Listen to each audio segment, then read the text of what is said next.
ಕೊಡಗು ಜಿಲ್ಲೆಯಲ್ಲಿ ಭಾರಿ ಮಳೆಯಾಗ್ತಾ ಇದೆ. ಪರಿಣಾಮ ರೈತರು ಖುಷಿ ಪಟ್ಟಿದ್ದಾರೆ. ಕಳೆದ 2 ದಿನಗಳಿಂದ ಜಿಲ್ಲೆಯಲ್ಲಿ ಭಾರಿ ಮಳೆಯಾಗ್ತಾ ಇದೆ. ಹಾಗೆ ಗಾಳಿಯೂ ಕೂಡ ರಭಸದಿಂದ ಬೀಸ್ತಾ ಇದೆ. ನದಿ ಹಳ್ಳ ಕೊಳ್ಳಗಳು ತುಂಬಿ ಹರಿತಾ ಇದೆ. ತಲಕಾವೇರಿ ಭಾಗಮಂಡಲ ವ್ಯಾಪ್ತಿಯಲ್ಲೂ ಕೂಡ ಉತ್ತಮವಾಗಿ ಮಳೆಯಾಗ್ತಾ ಇದೆ. ಭಾಗಮಂಡಲದ ತ್ರಿವೇಣಿ ಸಂಗಮದಲ್ಲಿ ನೀರಿನ ಮಟ್ಟ ಅನ್ನೋದು ಏರಿಕೆ ಆಗ್ತಾ ಇದೆ. ಹಾಗೆ ನಿರಂತರ ಮಳೆಗೆ ಕಾವೇರಿ ನದಿ ನೀರಿನ ಮಟ್ಟ ಹೆಚ್ಚಳವಾಗ್ತಾ ಇದೆ. ಇದು ಒಂದು ಖುಷಿ. ಇನ್ನೊಂದು ಕಡೆ ಹಾರಂಗಿ ಜಲಾನಯನ ಪ್ರದೇಶದಲ್ಲೂ ಕೂಡ ಉತ್ತಮ ಮಳೆಯಾಗ್ತಾ ಇದೆ. ಮಳೆ ಚುರುಕಾದ ಹಿನ್ನೆಲೆ ರೈತರ ಮೊಗದಲ್ಲಿ ಇದೀಗ ಮಂದಹಾಸ ಮೂಡ್ತಾ ಇದೆ. ಕಾರಣ ಕಳೆದ 3-4 ದಿನಗಳಿಂದಲೂ ಕೂಡ ಕಾವೇರಿ ವಿವಾದ ಆಗಿರಬಹುದು, ಕಾವೇರಿ ನೀರಿನ ವಿಚಾರಕ್ಕೆ ಸಂಬಂಧಪಟ್ಟಂತೆ ಯಾವ ರೀತಿಯಾದಂತಹ ಜಟಾಪಟಿಗಳು ನಡೀತಾ ಇದೆ. ಒಂದು ಕಡೆ ಪ್ರತಿಭಟನೆಗಳ ತೀವ್ರವಾದ ಸ್ವರೂಪವನ್ನ ಪಡೆದುಕೊಳ್ತಾ ಇದೆ. ಬೆಂಗಳೂರು ಭಾಗ ಅಂತ ತೆಗೆದುಕೊಂಡ್ರೆ ಕುಡಿಯೋದಕ್ಕೂ ಕೂಡ ನೀರಿನ ಸಮಸ್ಯೆ ಮುಂದಿನ ದಿನಗಳಲ್ಲಿ ಅಭಾವ ಎದುರಾಗಲಿದೆ ಅಂತ ಹೇಳಿ ಈಗಾಗಲೇ ಸಾಕಷ್ಟು ವಾದಗಳು ಕೂಡ ಮಂಡನೆ ಆಗಿದೆ.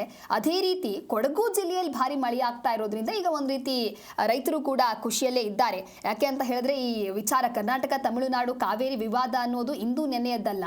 ಸಾಕಷ್ಟು ವರ್ಷಗಳಿಂದಲೂ ಕೂಡ ಇದೇ ರೀತಿಯಾದಂತಹ ಹೋರಾಟಗಳು ನಡೀತಾ ಇತ್ತು. ಆದ್ರೆ ಯಾವಾಗ ಕರ್ನಾಟಕದಲ್ಲಿ ಮಳೆಯ ಪ್ರಮಾಣ ಹೆಚ್ಚಾಗ್ತಾ ಇತ್ತು ಆ ಸಂದರ್ಭದಲ್ಲೆಲ್ಲ ಕೂಡ ತಮಿಳುನಾಡಿಗೆ ನೀರು ಬಿಡುವಂತ ಕೆಲಸ ಆಗಿತ್ತು.